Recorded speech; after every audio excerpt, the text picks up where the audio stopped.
when the god of thunder battles the spirit, the god of destruction, and only one word comes to mind: epic.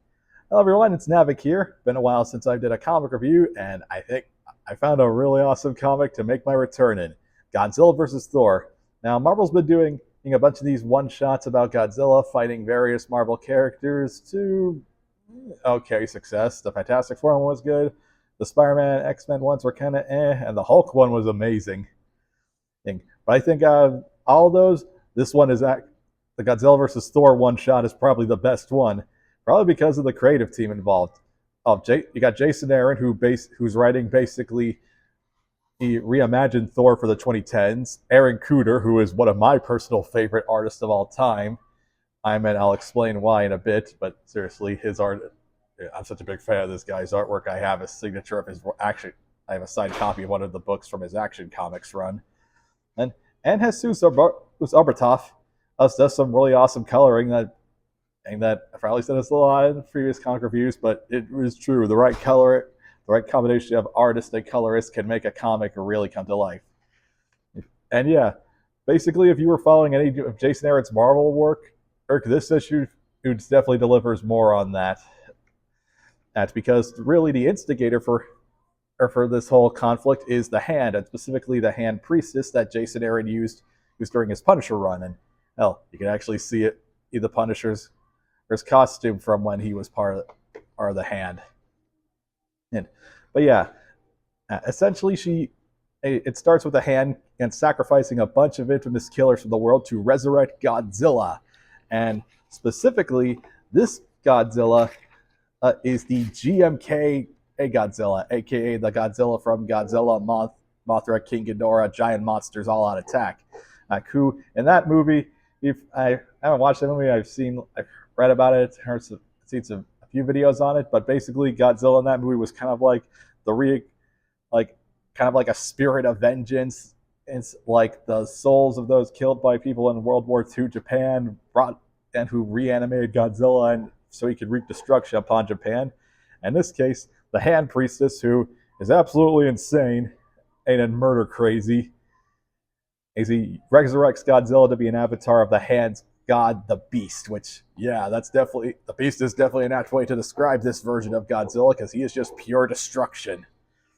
But of course, when a monster of this scale attacks the world, none other than the All-Father Thor shows up. And yeah, it's in these panels where you can see why this creative team is so awesome. You got Jason Aaron really just making all the dialogue seem epic. From Thor's declarations, and it's about how he's going to take down Godzilla. Really fitting his boisterous but noble status. This again, the Grand Priestess of the Hand, being absolutely crazy and loving every second of Godzilla's destruction, and of course the narration, and that's being written like it's ancient text telling a grand epic story. And yeah, the entire fight comic is basically Thor fighting Godzilla, but again. And when it's done right, it's done right. It's also in these pages as I want to kind of try to sum up why I think Aaron Kuder's art is so good. But it finds a way to be both fantastical, but also kind of weighty and have a bit of grit to it. I think it's how he draws some stuff like the wrinkles, also people's skin and the scales, the clouds. It's like little details that kind of brings it to life. Not quite as detailed as hyper detailed as Ivan Reyes' stuff, but it's still pretty good. And yeah, during their fight in Tokyo, since Thor is the All-Father, he basically has a bunch of extra powers.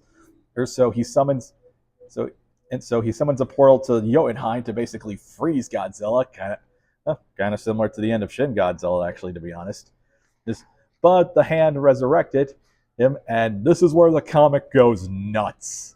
That's because they basically resurrect Godzilla with a fragment of the All Black, the Necrosword, the weapon of Gore the God Butcher. And yeah, after an adventure, in the 10 realms, Thor ends up coming across, death. Asgard has been completely destroyed by this incredible new version of Godzilla the God Butcher. And yeah, the rest of this fight is just a grand, epic battle.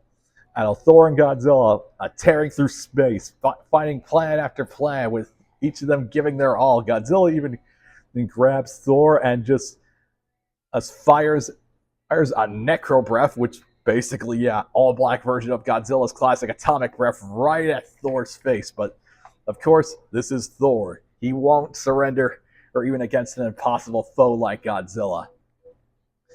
He summons the All-Storm, but even summoning the All-Storm is barely enough to take on Godzilla.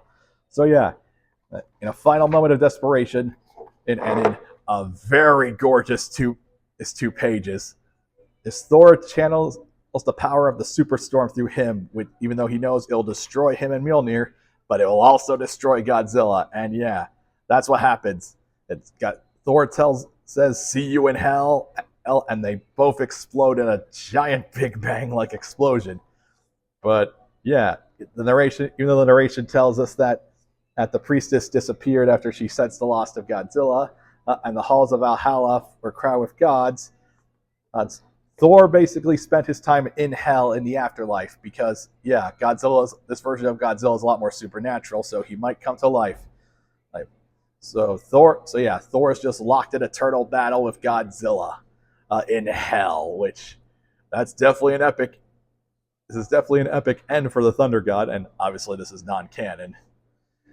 But still, I think that's what makes this one shot so great. You don't need to have read anything else, though if you have read Jason Aaron's previous Marvel work and probably watched GMK, you'll definitely appreciate it. And this definitely isn't the last we've seen of either of these two. Because, as the final narration says, every Ragnarok is but a new beginning, for stories yet untold, gods to be reborn down through the ages, and monsters who will never die. And yeah, if you stay tuned to the future of my channel, you'll definitely be seeing Godzilla and Thor again. So yeah, that's Godzilla versus Thor. I'm giving this issue a 5 out of 5. If you love Thor, if you love Godzilla, if you love any of Jason Aaron's Marvel work or Aaron Cooter's amazing artwork, you owe it to yourself to pick up this book. And as always, guys, thank you for watching the video. I am so glad to be back. And until next time, have a great day.